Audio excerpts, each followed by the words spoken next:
নমস্কার বন্ধুরা, আমি পূজা আজকে তোমাদের সামনে নিয়ে এসেছি 38 সাইজের ব্যাক পার্টটা ব্রড নেকের মধ্যে হবে আর সামনেটা ডিপ নেকের। তো চলো ভিডিও শুরু করা যাক। সেই জন্য দেখো ঝুলের সাথে 1 ইঞ্চি প্লাস করে ঝুলটা নিয়ে নিচ্ছি। স্ক্রিনে অবশ্যই মাপ দেওয়া আছে, সেটা তোমরা দেখে বুঝতে পারো। এরপর আমাদের পুরজা থাকবে, তাকে 2 দিয়ে ভাগ করার পর 7.5 হচ্ছে, সেটা নিয়ে নিচ্ছি। আর এদিক থেকে দেখো গলার চওড়া নেব 3.7। এটা ব্রড নেকের মধ্যে পেছনটা হবে, সেটা মনে রাখবে তোমরা। স্কিপ না করে পুরো ভিডিওটা দেখতে থাকো, আশা করি তোমাদের উপকারে আসবে।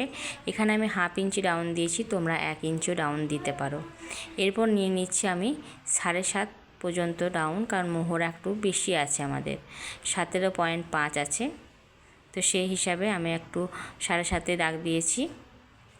এরপর আমাদের কোমর যা থাকবে তাকে 4 দিয়ে ভাগ করার পর 1 ইঞ্চি টেকিং আর 1.5 ইঞ্চি এক্সট্রা। ওপরের ছাতির ক্ষেত্রেও 4 ইঞ্চি ভাগ করার পর 1.5 ইঞ্চি এক্সট্রা নিতে হবে। এরপর আমি যে লাস্ট পার্টে দাগটা দিলাম সেটা একটু বেশি করে নিচ্ছি, সেলাইয়ের সময় সেটা বাদ চলে যাবে। এটা হচ্ছে ব্যাক পার্টের কাটিং, ঠিক আছে। এরপর আমরা সামনের পার্টের জন্য একটু তালপাট কাটিং করতে হবে, তো সেটাই কাটিং করে নিচ্ছি।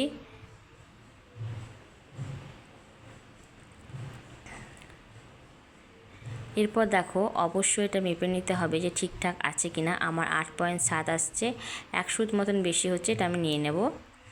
এরপর দেখো নিচের দিক থেকে 6.5 দাগ দেওয়ার পর আমি এখানে 2.7 দাগ দিয়েছি। এখানে ভিডিওটা দেখা যাচ্ছে না। 2.7 মানে ওপরেরটা 3.7, নিচেরটা 2.7 দাগ দিয়েছি। এরকমভাবে করলে পরে পেছনের পার্টে ব্রড নেক থাকলেও নিচের কোনো অসুবিধা হয় না। আর মহড়ার থেকে 2.5 ইঞ্চি নিতে হবে। আর বেল পার্ট বার করার জন্য পয়েন্ট থেকে 2.5 অথবা ভারী ছাতি হলে 3 ইঞ্চি প্লাস করার পর যেটা পড়ে রইবে সেটাই হচ্ছে বেল্ট। তো আমার এখানে 3 ইঞ্চি আছে, আমার পয়েন্ট ছিল 9.5 ইঞ্চিতে, সেই হিসাবে 3 ইঞ্চি বেঁচেছে। আর এদিকে দেখো কোটরির জন্য 6 ইঞ্চিতে দাগ দিয়েছি, এখানে একটু দেখা যাচ্ছে না, আর 2.5, আর ওপর দিক থেকে 1 ইঞ্চি কম্পালসারি, সবই সাইজের জন্য।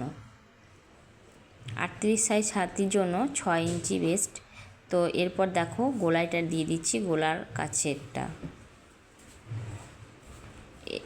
এরপর এখান থেকে দেখো 2.7 একটা দাগ দিচ্ছি, আর যে কোটরের মিডিলের কাছ থেকে সেখান থেকে 2.2 সুত, এখানে 2.5 দিতে পারো, আর এদিকে 3 আর ওইদিকে 3ও দিতে পারো। আমি এখানে 2.7 করে দিয়েছি। এরপর দেখো 1/2 ইঞ্চির জন্য বেল্টের শেপটা দিয়ে দিলাম। এটা 1, 2, 3, 4 আমার পার্ট রেডি হয়ে গেল। তো চলো এরপরে কাটিং করে নেওয়া যাক। আমার ব্যাক পার্ট আর সামনের পার্ট সমান থাকবে। যাদের ব্যাক পার্ট একটু ছোট করবে 1/2 ইঞ্চি মতন, সেক্ষেত্রে 3 নম্বর কাটরিটাতে একটু মতন 1/2 ইঞ্চি মতন কোণ করে একটু কাটতে হবে। তো দেখো এখানে একটু মতন 1/2 ইঞ্চি মতন কোণ করে, যদি তোমরা ব্যাক পার্টটা 1/2 ইঞ্চি কম করতে চাও, আমি এখানে কম করব না, সেই জন্য আমি আর কাটছি না, কিন্তু তোমাদেরকে একটু দেখিয়ে দিচ্ছি যে কিভাবে তোমরা কাটবে। এরকমভাবে কাটলে ব্যাক পার্টটা 1/2 ইঞ্চি কম নিলে পরে ঠিক হবে। আর যদি না কাটো তাহলে ব্যাক পার্ট যা আছে সামনের পার্ট তাই নেবে, সেটা কিন্তু বলে দিলাম তোমাদেরকে, এটা ভুল করো না। কাটলে পরে ব্যাক পার্ট অবশ্যই 1/2 ইঞ্চি কম নেবে, যদি না কাটো তাহলে ব্যাক পার্ট কম নেওয়ার দরকার নেই। এরপর দেখো আমাদের সব হাফ রেডি হয়ে গেছে।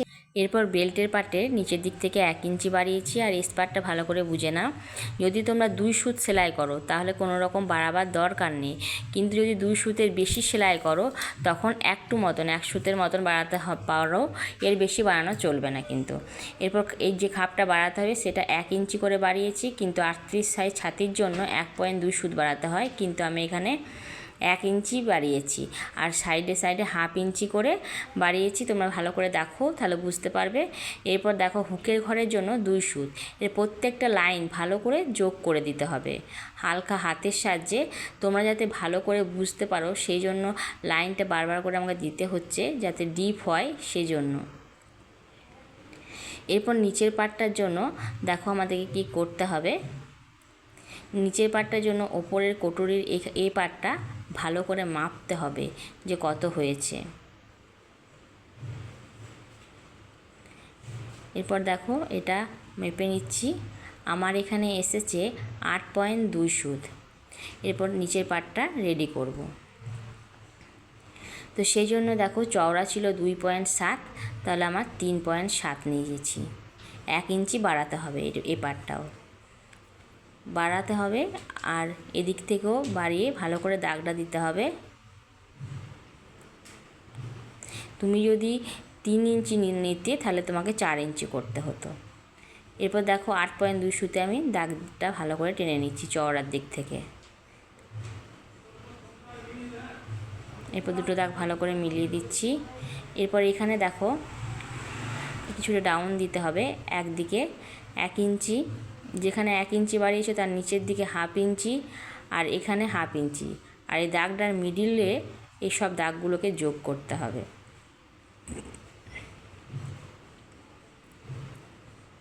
আশা করি তোমরা বুঝতে পেরেছো। যদি ভিডিও ভালো লাগে অবশ্যই চ্যানেলটাকে লাইক আর সাবস্ক্রাইব করে পাশে থাকবে। তো দেখো বন্ধুরা, আমার সব পার্ট কাটিং হয়ে গেছে। এরপর হাতা কাটিংয়ের পালা। ব্যাক পার্টের কাটিংটা দেখালাম না, শুধুমাত্র সামনের পার্ট আর হাতের পার্ট কাটিংটাই তোমাদেরকে দেখালাম। নেক্সট ভিডিওতে অবশ্যই বোম্বে কাট ব্লাউজের বুম সেলাই তোমরা দেখতে পাবে। এরপর দেখো হাতা লম্বা নিয়ে নিয়েছি 10 ইঞ্চি, যা হাতার লম্বা 9 ইঞ্চি রেডি হবে, সেই জন্য 1 ইঞ্চি প্লাস করে 10 ইঞ্চি দাগ দিয়ে দিয়েছি। এরপর 3.5 ইঞ্চি রাউন্ড দেব, সেই হিসাবে দাগ দিয়ে দিচ্ছি। এরপর আমাদের মোহরা আছে 8.7, কোনাকুনিভাবে আমি 8.7 দাগ দিই। এরকমভাবে আমি হাতা কাটিং করি, তোমরাও করলে তোমাদেরও সুবিধাই হবে। তো দেখো বন্ধুরা, এটার মিডিল বার করে নিলাম, মানে 3.5-এর মিডিল। এরপর যে লম্বালম্বি দাগটা আছে সেটার মিডিল বার করতে হবে। এরকমভাবে দেখো সেপার স্কেলটা বসিয়ে, কার্ভ স্কেলটা বসিয়ে দেখো কেমনভাবে হাতা কাটিং করছি, তোমরা একটু দেখলেই বুঝতে পারবে। তো ভিডিওটা কেমন লাগলো অবশ্যই কমেন্ট করে জানাবে, আর তোমাদের উপকারে আসছে কিনা সেটাও জানাবে। তো চলো, হাতার পাটও রেডি হয়ে গেল, হাতা কাটিং করে নিচ্ছি। তো এখনকার মতন এই পর্যন্ত বন্ধুরা, দেখা হবে অন্য কোনো ভিডিওতে। টাটা বন্ধুরা, ভিডিও দেখার জন্য অসংখ্য ধন্যবাদ।